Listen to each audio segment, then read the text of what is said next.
afternoon or morning, wherever you are.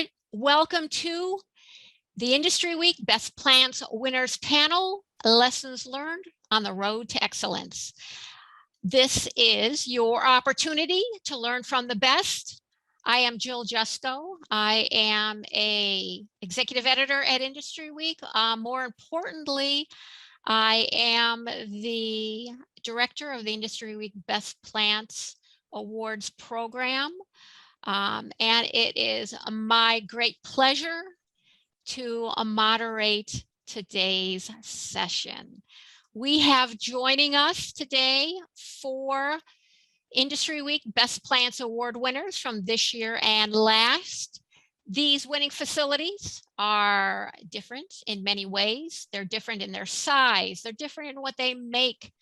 They are different in where they're located, and they have taken different paths to excellence. They've employed different continuous improvement tools, and they certainly have been challenged in different ways to meet the struggles and challenges thrown in their paths. Nevertheless, they share a wealth of characteristics that we see in all Best Plants winners. They have an unending desire to be better tomorrow than they are today. They're a workforce of problem solvers, and they have and are leaders who encourage the best in everyone. In today's panel discussion, our speakers are going to share with you what they have learned along the way and even what they are still learning, because as we all know, we always can be better. There's always more to learn. Our hope today is that their words and this discussion will spur your drive to manufacturing excellence.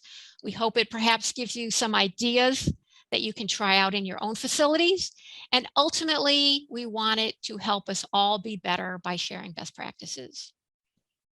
Now, before today's speakers are introduced, I would like to take a moment to explain what the Industry Week Best Plants Awards competition is, puts this whole conversation in context for those of you who do not know. So the Industry Week Best Plants competition is an annual competition established in 1990, so we have been doing it for over 30 years. And it celebrates excellence in North American manufacturing. It is a plant level competition. We look for facilities that are on the leading edge of efforts to increase competitiveness, to enhance customer satisfaction, and to create stimulating and rewarding work environments. And how do we do that? We look for comprehensive efforts to achieve world-class manufacturing. So we look at quality, we look at safety, we're looking at plant floor operations, we're looking at inventory management, we're looking at leadership, and of course we are looking at performances. And we also are looking for indications that these plants are focused on improvement as well. That not only are they making gains, but they're sustaining those gains. It's a lot to ask, and we don't find these types of facilities everywhere. That's why they are best plants. The process to actually get there is an application process. It involves multiple rounds of questions. It involves plant visits. It involves a lot of judging by smart people, and it involves a ton of work by the plants. By no stretch of the imagination is this an easy process to go through, but we are looking for the best, and we find them. After months of work, we annually choose winners. These are plants, as I said, that are doing great things today, and that we can see that they are planning on doing better things tomorrow. We celebrate them in several ways, including sharing their wisdom with you. And this panel discussion is one such example of that. I want to thank them right now for their participation. And I am confident that we will all learn a lot from their words today. So let me thank them in advance. And with that, I am going to start by asking the plants themselves to introduce themselves. Tell us a little bit about each facility, what you make, about how big you are, where you're located, that sort of thing. And let's start with Thermo Fisher Scientific, which I had the pleasure of visiting this year. Chris, if you could tell us a little bit about your facility, that would be terrific. Sure. So Thermo Fisher Scientific, huge, large global company, about 90,000 employees. But at the Greenville site, which is the plants you came to visit, Jill, we have almost 2,000 employees at this time. We're a large site. So we sit on 1.5 million square feet under roof. We sit in Greenville, North Carolina, which is not a really large town. So it's interesting to have such a large facility in Greenville, North Carolina. And we are what's called a CDMO. So we are a contract drug manufacturer. So we make drugs either in the sterile format, so injectables, or in the tablet format. So in layman's terms, what people think about as pills. And then we also have a development suite. So if somebody had a drug that they thought had potential, we'll work them through the development phases of that until they move to commercial. Okay, great. Let's move to SSP. And Dave, can you tell us a little bit about you and your facility? Sure. Hi, I'm Dave King. I'm president, CEO, and owner of SSP. We're a 95-year-old company located outside of Cleveland, Ohio. We manufacture stainless steel tube fittings and valves. We're a little bit smaller than Thermo. We have about 200 associates under 165,000 square feet. And we're a metal turning facility. That's what we primarily do. We also do milling, we do forging, die making, tool making, grinding, EDM, and I may be forgetting a few other processes that we do, heat treating and some others. I'm the fourth generation family member to run the business. Okay, well, welcome, Dave, and welcome, Chris. Let's move over to Intertape. And Eric, if you can tell us a bit about you and your facility. Sure. I'm Eric Richardson. I've been with Intertape Polymer Group for about 6 years now. I am the continuous improvement leader, and I also am the quality manager for our facility. We make 3 different product lines in northern Utah. We're out of Tremont, and we make shrink film, we make stretch film, and then we also have a new air pillow line. And so those are the main products that we have there. We, again, are smaller than everyone else so far. My facility has about 105 employees, and we have about 115,000 square feet under our roof. And so we also have an on-site warehouse in addition to a manufacturing site. And we're just excited to be here. So thank you, Jill. Okay, we are excited to have you. And then we have Barossa. Jim, if you could tell us a little bit about you and your facility. Sure, I'll start with Barossa is a manufacturer of automotive parts, specializing in what we call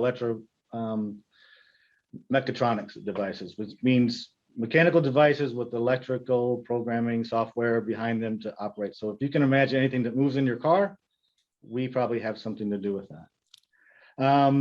Our facility in Barossa, Tuscaloosa, which is the facility that was awarded with the best plant, is about 800 people on average. And we have about 300,000 square feet there. So it's a rather large facility, and been there since 2004. Went through some struggles a few years back and was kind of in the basement of the 60 locations at Barossa, but we've emerged in a much better situation now, and we're reaping the benefits of all that hard work to recover ourselves. I've been with the company for 22 years. I was formerly the vice president of quality before getting an opportunity to take over a manufacturing site. So seems to suit me pretty well. I'm pretty happy with that change in my career. Okay, terrific. Well, thank you, everybody. And again, let me remind the audience, these are all Industry Week Best Plants winners this year and from last year. And we appreciate all of you being here. And I'm going to start off with a question. I'm going to direct it first towards you, Jim, at Barossa, and then I am going to move it to Eric Dave, and then Chris, sort of a reverse order in that you introduced yourselves. But it is a question that comes up all the time. And I think for many plants, the people struggle is the biggest struggle. So the question is, here's the question. Let me just spit it out. Okay. So among the reasons that our best plants winners are chosen is because of their commitment to excellence and their achievement of the same. So that's important. However, making all that happen only works if you can get most, if not all of your employees to engage with that same commitment and drive to succeed. That is where a lot of companies and plants struggle. So I am curious, has it been a struggle for you? And if it hasn't been a struggle, whether or not it has been a struggle, how do you help make that engagement, that commitment to be better and to be better every day? How do you make that happen? And let's start again with you, Jim. So you're absolutely right. It's not about 20 heroes wearing capes running around the facility making you successful. It's really about transitioning from that to 700, in our case, 800 people, all inspiring to do better and focus on the same thing. I think one of the key success factors here is really painting the right picture of what you want to accomplish and getting everybody on board with that, keeping it simple, but also helping them understand the why. Why is that good for them? Why is that important for them? Painting that picture of where the plant is, or in this case, plant is going, and why that creates a brighter future for them, making feel like they belong and they have an equal voice in the plant. One of the things we do, or I do personally, is I make sure that I'm on the shop floor continuously throughout the day, engaging with people, making sure that they know they have a voice equal to everyone else's voice in the plant. And by encouraging that, making them aware that they belong and that they're part of the success of the plant and that their contributions are valued and by the company, we really think people strive to belong into that environment, and they put their best foot forward in helping you achieve the goals that you've identified. Okay, if we can get Eric, could you add to that? Yeah, I can. So our approach is a little bit different. Is we have the Intertape Performance System, our IPS. It's our lean methodology. It's the way that we decided about 8 years ago how we were going to be better than we were before. And so this is our opportunity to engage, and every single employee in the entire facility is on a pillar team. So we have the excellence, and there's little pillars here that help support the bridge. And so that's our IPS system. So we have equipment optimization, we have visual communication, we have safety, we have quality, we have innovation, we have complexity, we have continuous improvement. We have all these different teams, and every single member of our is part of a team. So that's where we had struggled in the past, is to use Jim's word, there was 20 heroes wearing a cape, and we would go, we would firefight and we'd solve a problem, but we never got the buy-in from our employee because we just did it for them. So then that problem that we thought we solved will just end up coming back. So that's what sets us apart, and that's how we've decided to run our facility, and not just our facility, but our company. It's the same organization at my plant level as it is at the corporate level, where everybody gets a voice, everybody gets a decision, and everybody gets to participate. And so once we had that foundation, it was easy for us to build upon it. Everybody's engaged, and that allows us to do things like digital transformation and other stuff in our facility. Okay, thank you, Eric. We are going to move over to Dave. If you can add any words of wisdom, that would be terrific. Sure. I guess I'm going to echo a fair amount of what Jim was saying. Right from the start, the first thing is to have senior management buy-in and setting the tone. And without that, nothing can succeed. So it's a question of building the right culture and the right framework so that everyone in the organization understands what are our objectives, what's our strategy, how do they fit into that strategy, and they're valuable members of the team.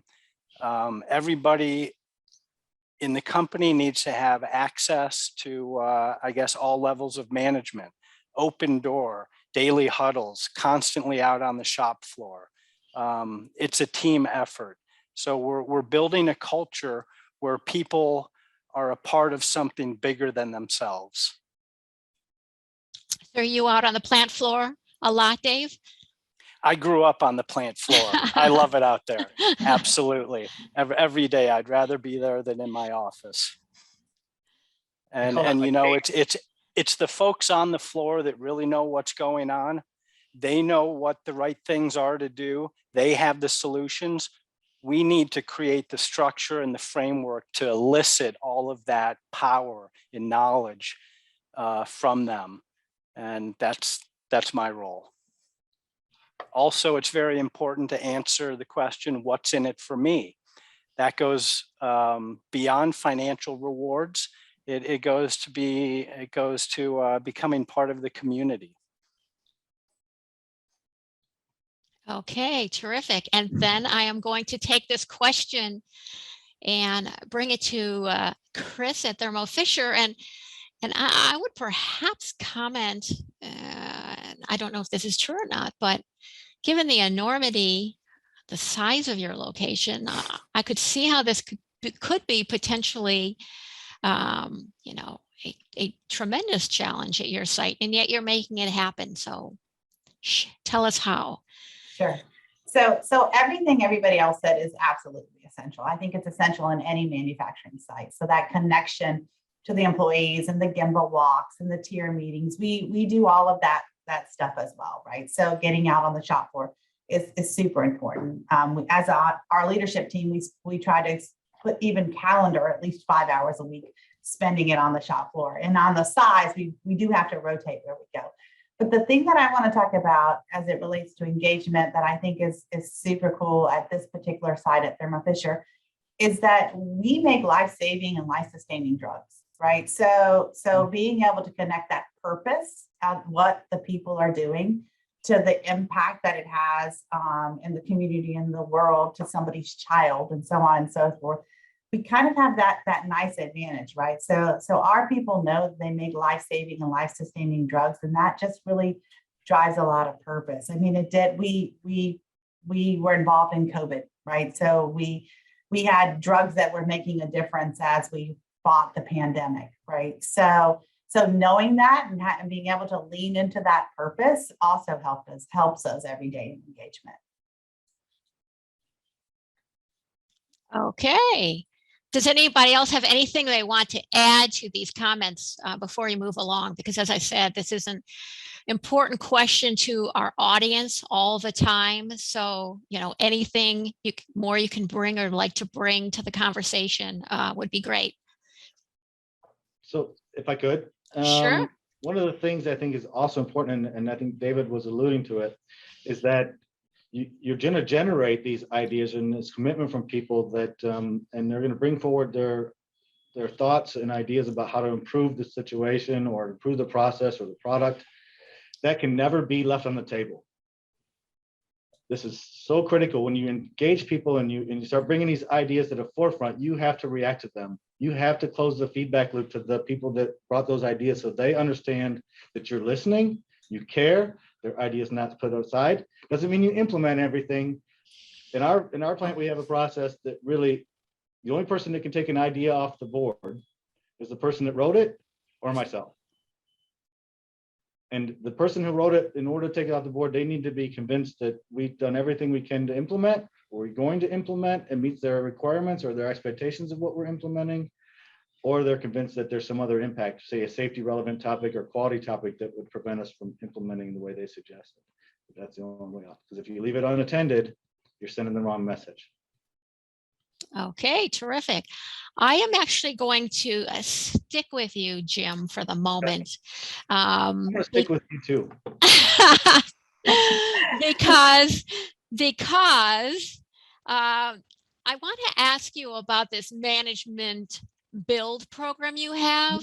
Yes. And does it help with the engagement as well? I just find it an interesting program, and I would see that it would kind of help bridge that gap between management and the important people who are actually making the product. That was the original intention, was actually what I saw as maybe a little lack of empathy between the salary staff and the shop floor, quite honestly, when I first arrived there. So the idea was, okay, let's go live in their world for a moment and let's see if we can learn from what we expose these people to every day and what we expect from them every day.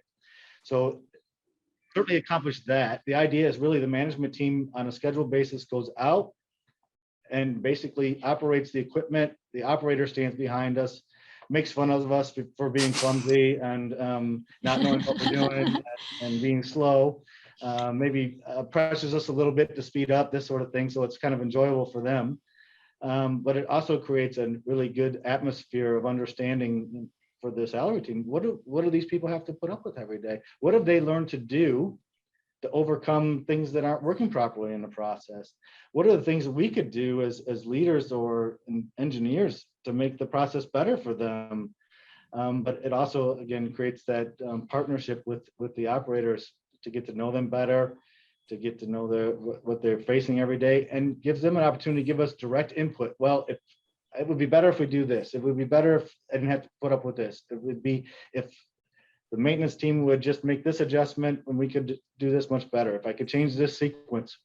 So we generate a ton of ideas out of these activities as well. And this also driving further and further improvements.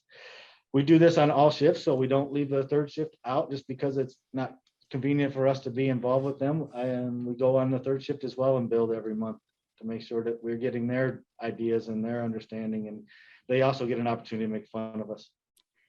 For something like that, like how long are you trading jobs? Is it for 15 minutes? Is it for an hour? Is it for a week? Or how is that working? Typically, it's very simply an hour per scheduled event. So typically, again, if we're doing multiple shifts, 3 times a month, I would go on and build for an hour at a time.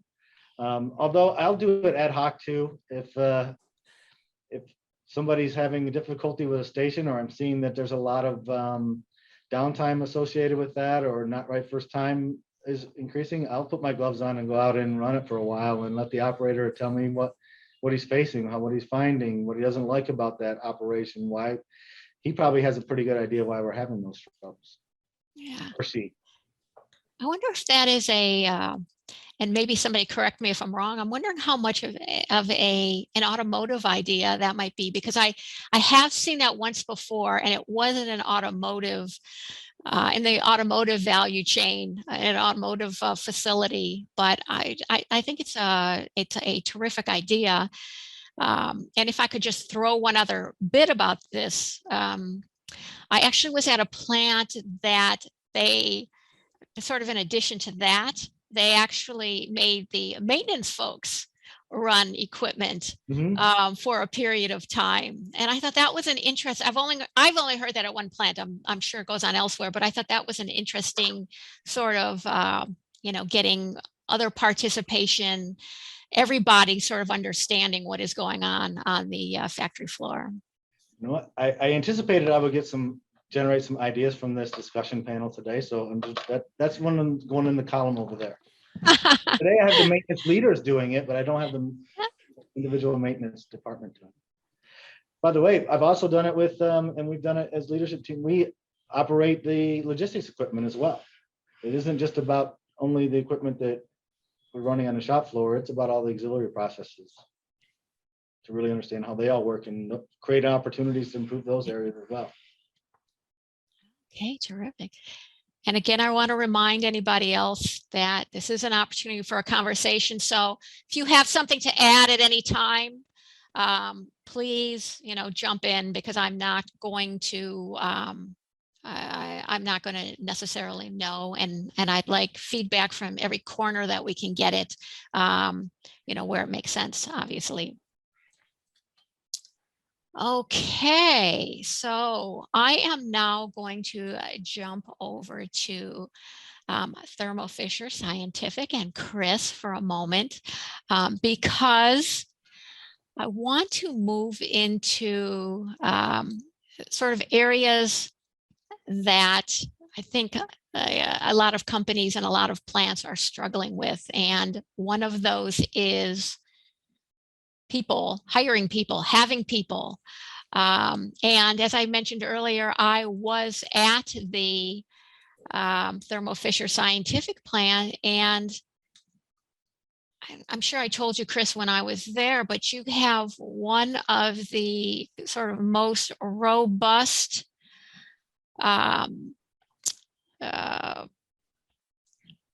plans, strategies, I don't know what the right word is, that pipeline for finding talent and keeping talent.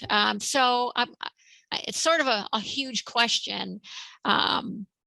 But can you tell us, can you share some of those methods? Because I know our audience has those same problems. Can you share with us some of those things that you are doing that are helping you, again, build that pipeline and keep that pipeline of talent coming? Yeah, sure. I mean, we've hired almost 500 people so far this year, right? So we better have a pipeline.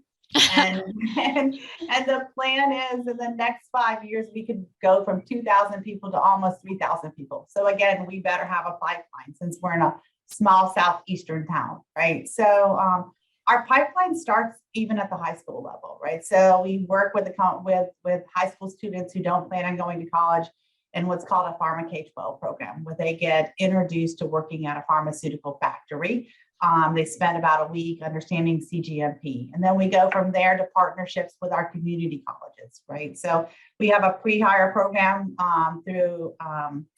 organized by the community college, but in partnership with our employment security commissions. And they do 40 hours worth of training for people who might want to work in the pharmaceutical company. So what we do is we go and we launch every new cohort. We guarantee them that they'll all get interviews if they participate and finish this program. So we pipeline out of the programs ran by the community college. We're fortunate enough to have East Carolina University in our backyard. So we partner with our university. So we are in there, we get our interns, we get co-ops from our university. We're talking to their engineering schools, their chemistry students, their supply chain students. We're doing career fairs on site. So we're doing a ton of pipelining. And then we're also using platforms like LinkedIn, right? So when we won this award, we put it on LinkedIn, right? To drive people to think about working at Thermo Fisher, because with the amount of hiring that we're doing and what's happening in the hiring space in the US right now, we just have to continuously be running each of those pipelines. I tease people and say pretty soon I'm going to be passing out onesies at the local hospital for brand new babies that are born. That says Thermo Fisher on it. Get them early. Yeah, get them early. So I think it's a lot about making sure you just have a whole lot of different avenues that you're pipelining through, because people land in our roles from each of those different pipelines, right? So there's places for people who have a high school diploma. There's places for people with a community college. There's places for people coming out of the university. And then there's places for people who we find through LinkedIn, who are mid-career type hires, right? So those are some of them. I could talk about this for about an hour, Jill, so I'll stop.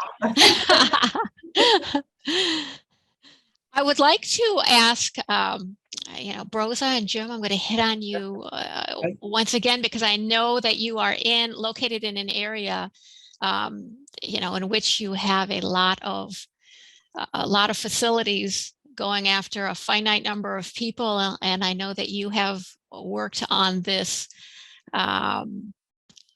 challenge. So, what can you add? Well, we do have onesies. It's a future Broza employee on them, and everybody who has a child that works for the company gets those to wear, and we get pictures of. Are you serious? Yeah, we do. We have to give those out to new parents in the company. So not a bad idea at all, Kristen. Thanks. I think the key here is really what we found is accepting that that this challenge exists, right? I think a lot of companies with the turnover and the fluctuation that they're facing and the shortage in the market, try to do business the way they've done it in the past. What we found is, first of all, it's very key to keep your core team there. right? So let's make sure our compensation's fair. Let's make sure that they recognize that they're important to the company. Let's give them a clear message that we need them to be successful, because they're going to train the new people that we bring in, because we're also growing on top of facing some fluctuation topics in the market. Then we need to look at how do we change our practice of onboarding people to make sure that they come on with the least amount of impact. In our environment, and I don't know if it's similar for you, Christine, or not, but we have palletized lines. So the slowest person is the pace of the line. So if you bring somebody in and they're training, you're going to face those impacts every time. So how do you overcome that? So it's really about putting a process together to minimize those impacts, also making the new people feel welcome and comfortable. So not too much pressure. We changed our whole orientation process and training development process of new employees coming in, make sure that they aren't overly intimidated by big, fast equipment, and and that our trainers are, again, empathetic to the situation that people are coming in new, and maybe they were making hamburgers last week and they've never worked in an industry like this, and it's a bit overwhelming for them, and coaching them, encouraging them to stay. The next thing is for the people who've been there long, you really have to develop those career opportunities for them, right? After 4 or 5 years of working in the manufacturing floor, you have to start to have some expectations that your career can develop beyond that.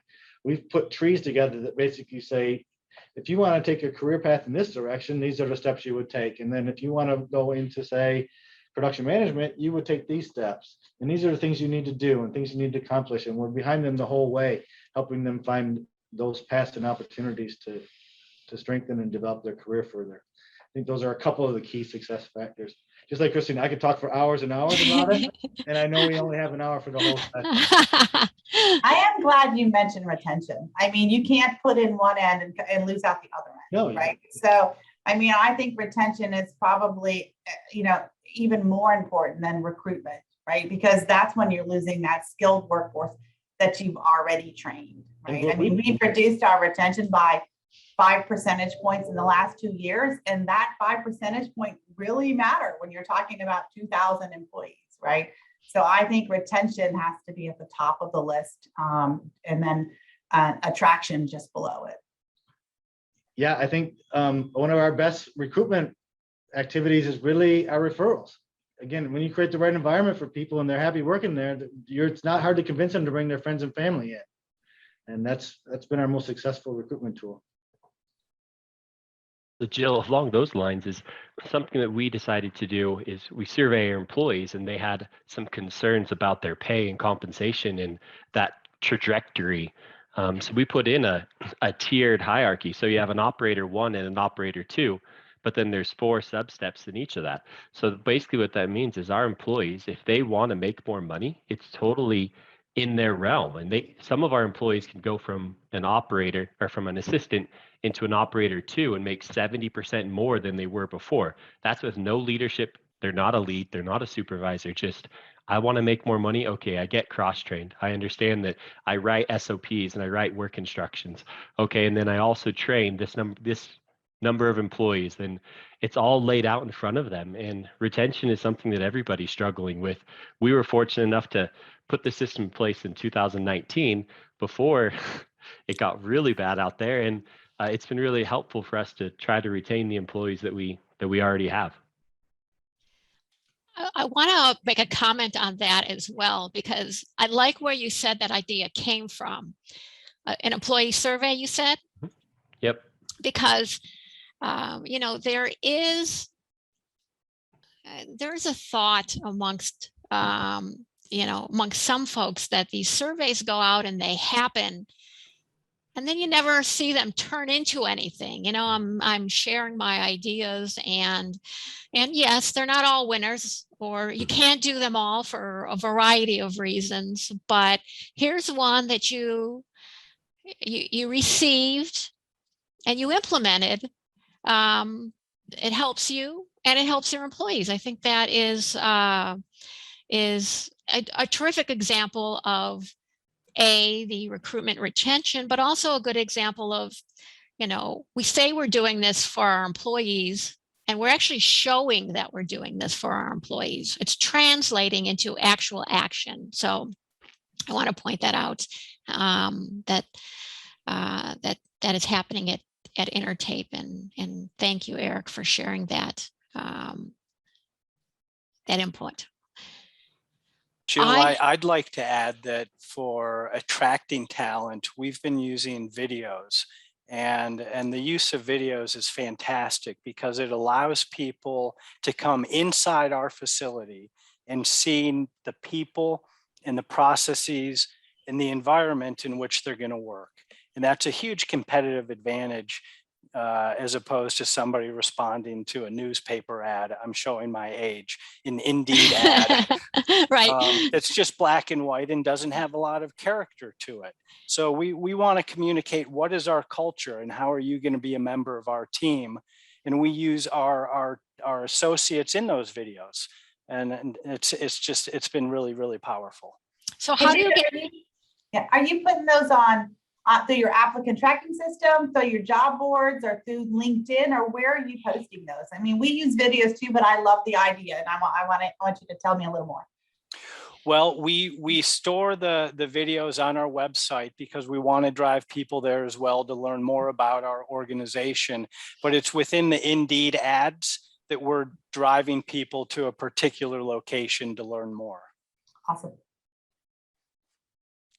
Great. Thank you. Yes, I love the sharing of good ideas is exactly what we are looking for.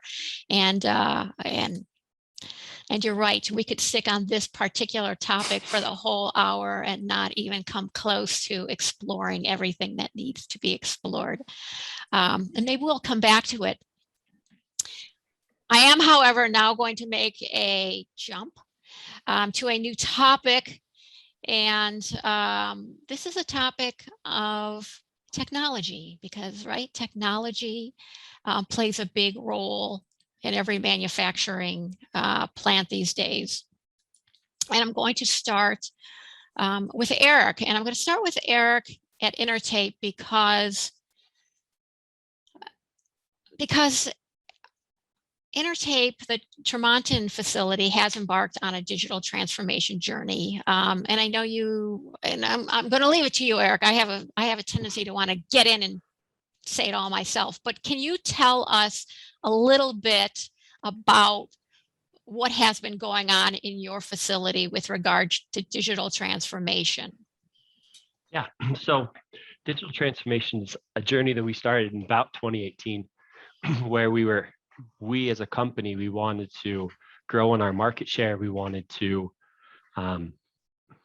we just wanted to be better. And we had done a lot of the traditional manufacturing. We've done Gimbas, we've done workshops and all sorts of things like that. But in order for us to get to the next step, we need to understand our process better. And our process is we have two main processes in the facility. One is we're melting plastic, and then we have some things that are happening, and then it's going in through an oven that's 80 feet tall, and there's about, I don't know, probably about 500 oven tiles to do this air quench process. It just means there's lots of machine parameters that we didn't really understand how, if I turn this knob, what does it really do downstream? Because my lines are about 100 feet long. And then the other process is we're just going to take a big panel and we're going to cut it to the size and length for our customer. So that's the converting department. So we had these two things. We felt like we understood the process well enough, but we needed to use technology to get us to the next step. So that's where we pioneered for us, but we partnered with a company, and it was actually a failed attempt. We started out with the company back in 2018, and it did not go very smoothly. We tried it out for about 6 months, and then we said, you know what, this company isn't working for us. And then we switched and started the search again. We started the whole process over, and then we found another company, and that's the one we're partnered with right now. What set them apart was they had a really strong human presence. So they came on site, they spent a week of how does everything work and how do these processes fit, and just tying into their phrase is data wrangling. Now they could take all these little data pools that we had and bring them all together so that they could be a big data lake that we could start to use.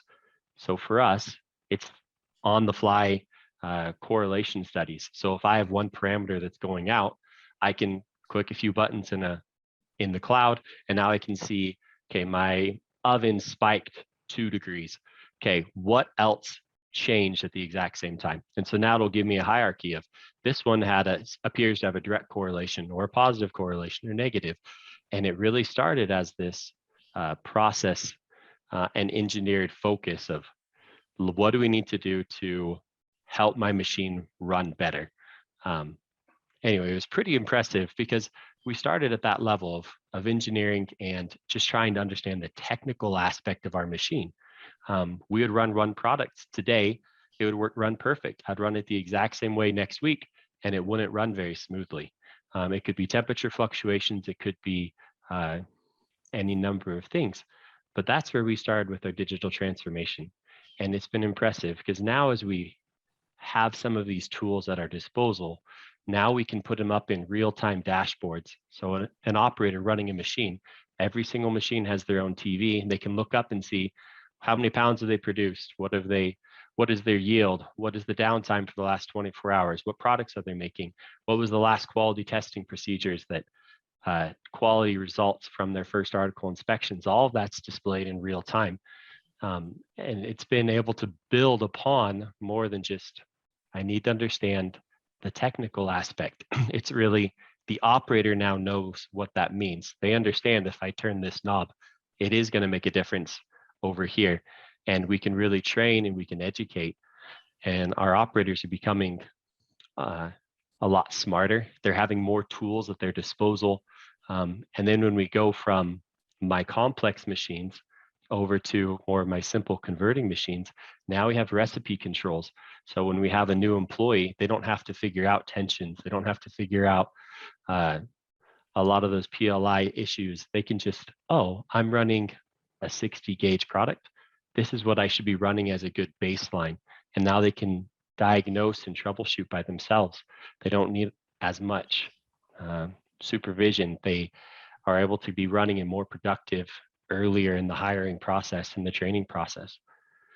So I know that was a whole bunch there, Jill, but I want to highlight one success point is we had a very complex machine and we had done all the traditional testing, and this machine wasn't running consistently and we could not figure it out. And this is one of the very first wins that we had with our digital transformation. We either knew we had a blender system that was bad, so now we have a bunch of unique resins that are dumping in a blender, or we had a bad oven system.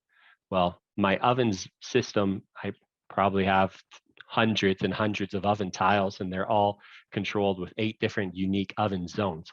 And we couldn't figure it out. We've done thermal imaging, we've done amp clamps, we've replaced tiles. We just couldn't figure it out. So we ran a hackathon is what we call them. And we figured out that the oven zone on one of the 3-phase, the 483 phases would actually dip just a tiny bit, just enough to cause my process to go slightly unstable for a few minutes and come back in. And it was able to convince us that we need to spend the $100,000 on the oven upgrade and not the blender upgrade. And the moment we did that, we saw about a 60% reduction in our waste on this line. It was significant and it was immediate. And it was something that we had spent years and years trying to solve. This line was the first line that we built over 20 years ago. And with the digital transformation and some of those tools, we're able to see immediate success. And it just helped us cement that we were on the right path. So Eric, that brings up a couple of follow-up questions. One, so a digital transformation at your facility did not mean or does not mean wiping your floor clean No. and just bringing in a bunch of new equipment. No. So Nope. So what does it mean? Does it mean some new equipment? Does it mean sensors? Does it mean software overlays? Or can you just give us I'm not saying everything, but just give the audience a little bit of sense of some of what it meant.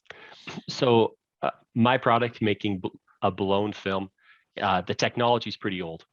And all of the machines, except for one, that are of my blown lines are all 20 years old or older.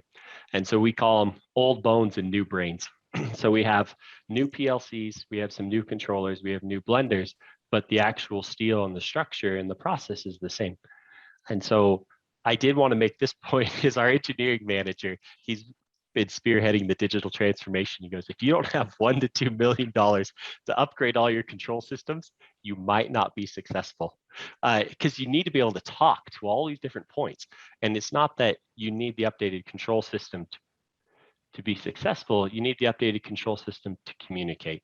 So I was able to tie into a lot of work that we've been doing for a long time, for many, many years of, I'm going to put upgraded PLCs that are more capable or more precise, or that can now work on a Ethernet network. And then we did end up getting a new historian, but we didn't need to. It was just part of the push to put us on kind of a corporate historian. So we did have a new one of those, but it really was getting the PLCs to talk. And now once you have data flowing, you can start doing all these correlations. We can do data analysis on the fly because of all these different interconnected pieces. Yes, we have smart sensors, we have vibratory sensors, we have visuals, we have cameras, we have all those pieces. But really, you just need to get all of the data that you have in a format that is easy to manipulate. I think we all have data. I think we all have tools that can help us to do our job. But if we're not leveraging that data to make a decision or to glean an insight, you're not going to be successful. Data doesn't solve problems. People interpreting the data solves the problem. So when my operators say, hey, I noticed a problem on this line, I pulled up my dashboard and I noticed this anomaly. Great, that's incredible. That's where I have operators telling the engineers or the management team, I think there's a problem and I think it's here. And then we can all react together and we can form a little team and go problem solve. And question 2, quickly, can you tell me what is a hackathon? So a hackathon it's a weird term because of cybersecurity. You don't really want to have a hackathon in your site, but it's a name that is stuck. And so that's what we call it. So we'll have a big kind of a powwow. So you'll get members of each department. So you'll have maintenance, you'll have operators, you'll have engineers, you'll have managers, you'll have IT guys, and we'll all get together and do kind of a 4-hour hackathon centered around a problem. So for us, we had blown line 5 that we had an oven or a blender issue. So we all got together for a couple hours and we started to look at these correlations, and you do a deep dive into the data that you already have. And you try to slice it in a new way. You try to pivot, you try to look at correlation maps or all of those types of things. And you try to gain an insight that you hadn't seen before. So now we've done hackathons on our ovens. We've done, I can't tell you how many hackathons we've done, but you have a problem and you're going to try to solve it in about 4 hours. And they've been incredibly successful as we kind of work through this Pareto chart of what's our biggest problem. Let's do a hackathon. Let's go see where we end up. Okay, great. Thank you, Eric. I am going to jump over to Dave now at SSP.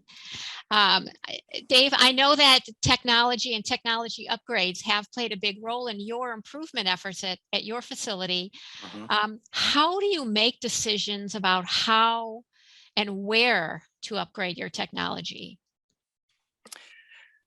Well, that's a big question, and we have invested a lot. Generally, we're looking for the intersection of a variety of factors. We're going to invest in technology to increase our capacity, certainly to improve our productivity. But what comes along with that, more often than not, is an improvement in safety and quality as well. So it's hard to say, are we doing it for productivity or are we doing it for quality? It's great when you get both. So we've done a lot of light automation.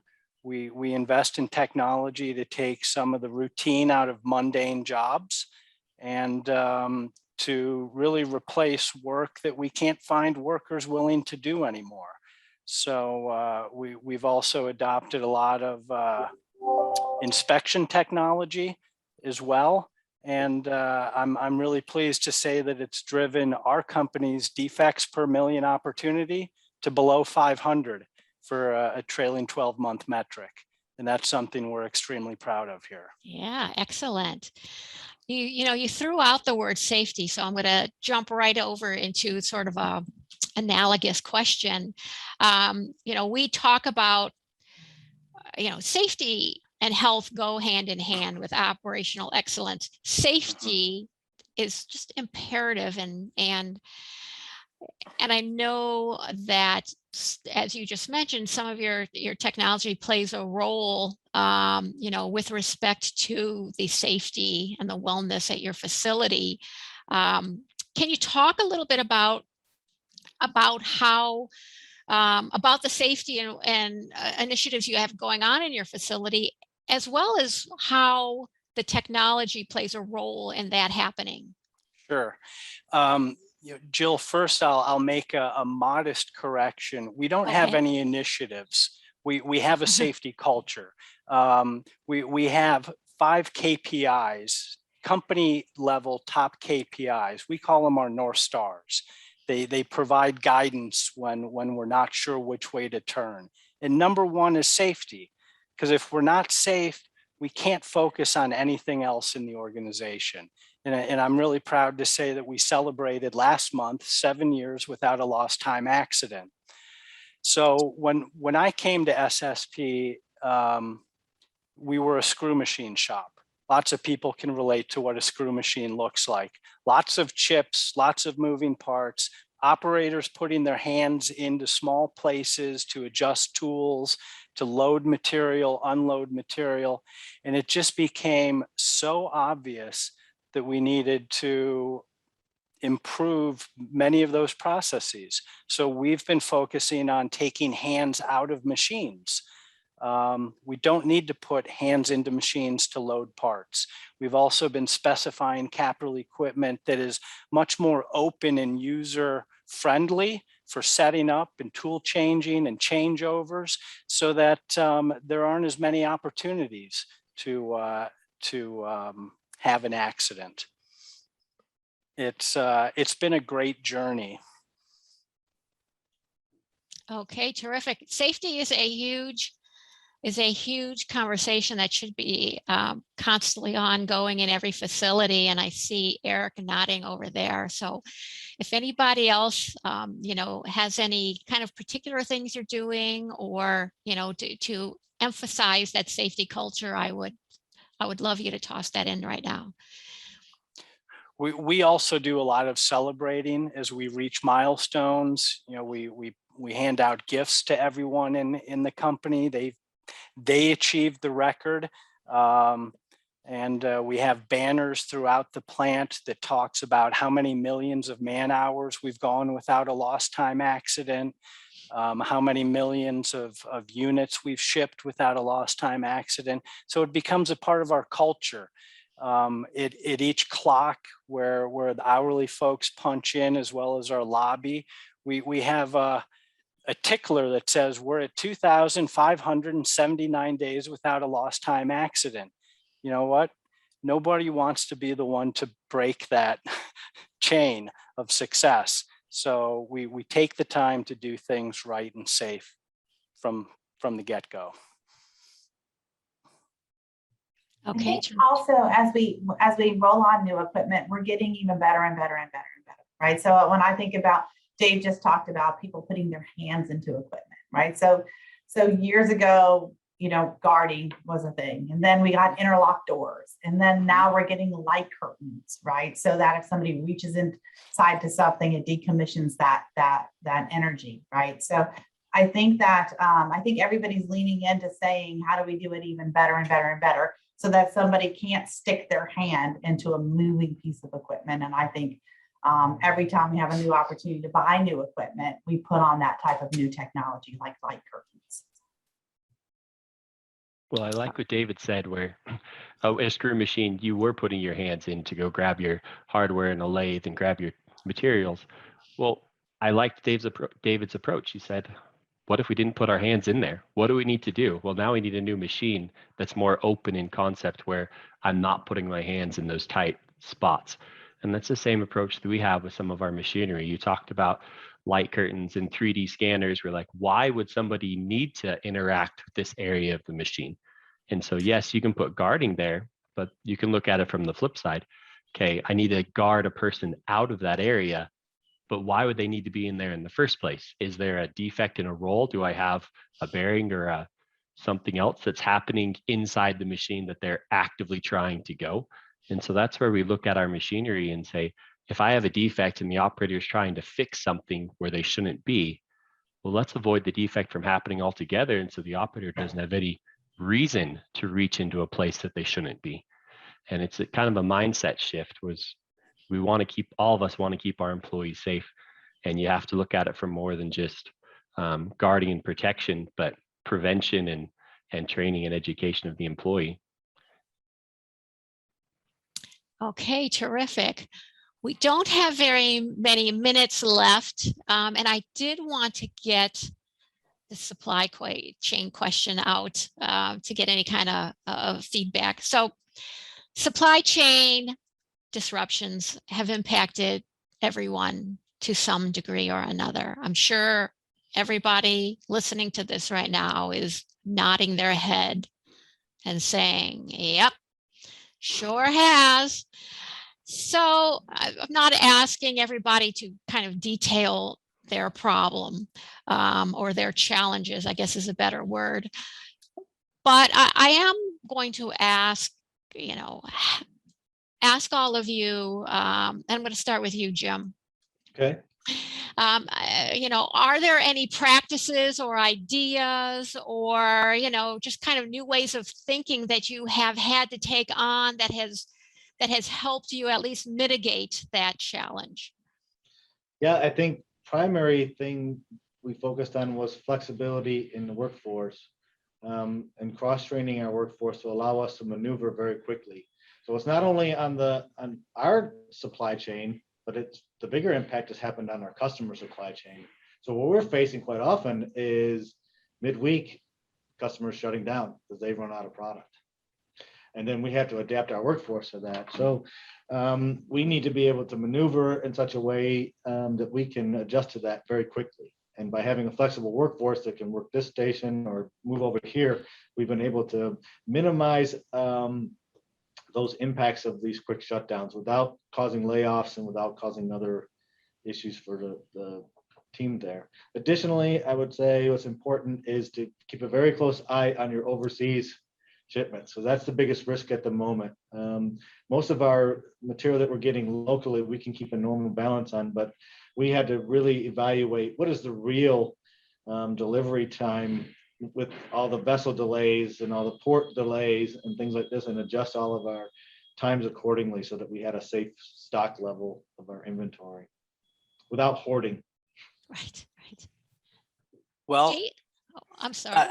I guess I would like to say that there's nothing wrong with hoarding at the individual level. It's not good for the society, but individually it is good.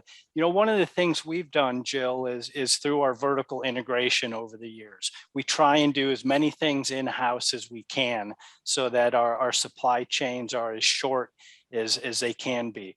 That was a strategy that my father started in the 90s, and it served us well here 25 years later. Hooray, that's great. But there are lots of challenges out there, and communication is key. Suppliers and customers, open, honest dialogue, telling people what's going on, and just owning reality is really important to keeping the tension and the anxiety down. But it is challenging right now. But Jim, we've been doing a little bit of hoarding, and that's been working okay. So I would say another supply chain strategy is have a strong balance sheet, and then you can stockpile what you might need. Okay, Christine or Eric, do you want to weigh in?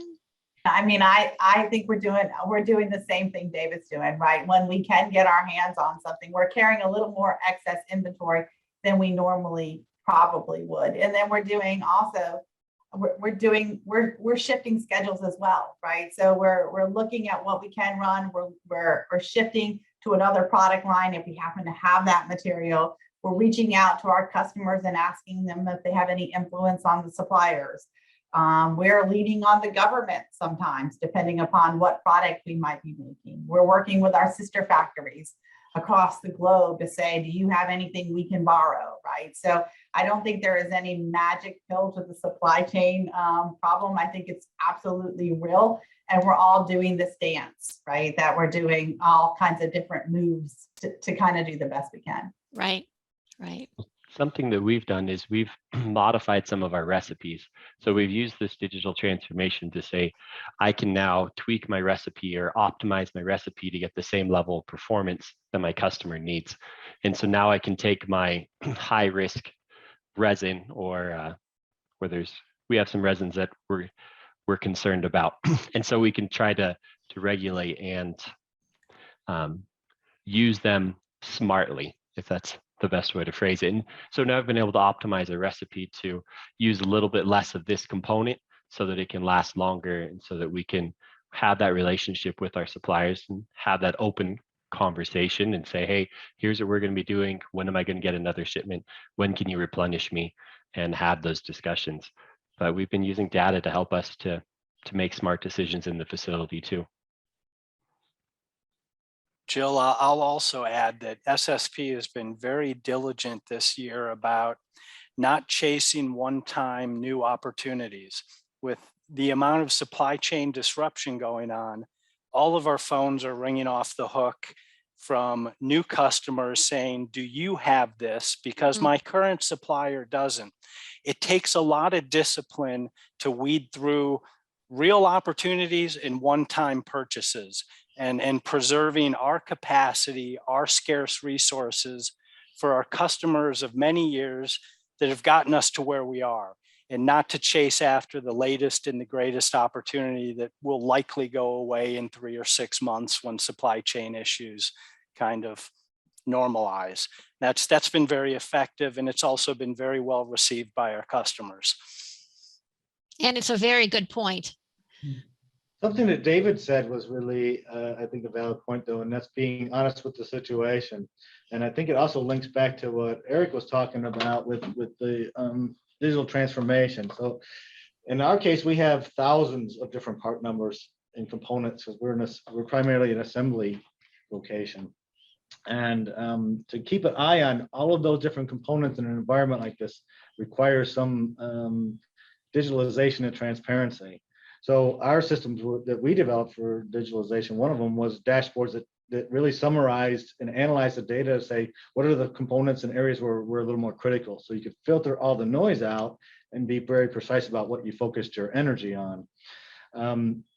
We had a vision when we talked about that topic a little bit, digitalization of really eliminating all status updates and status meetings and putting all this stuff and making it transparent. And this is one of the outcomes, was the digitalization of our inventory levels and stock levels. Okay. Well, I think that we have run out of time. We have been at this for an hour pretty much. And yeah, we probably could easily go on another hour because there are a lot of questions still out there that we haven't had an opportunity to get to. But I want to thank all of you for your time this afternoon.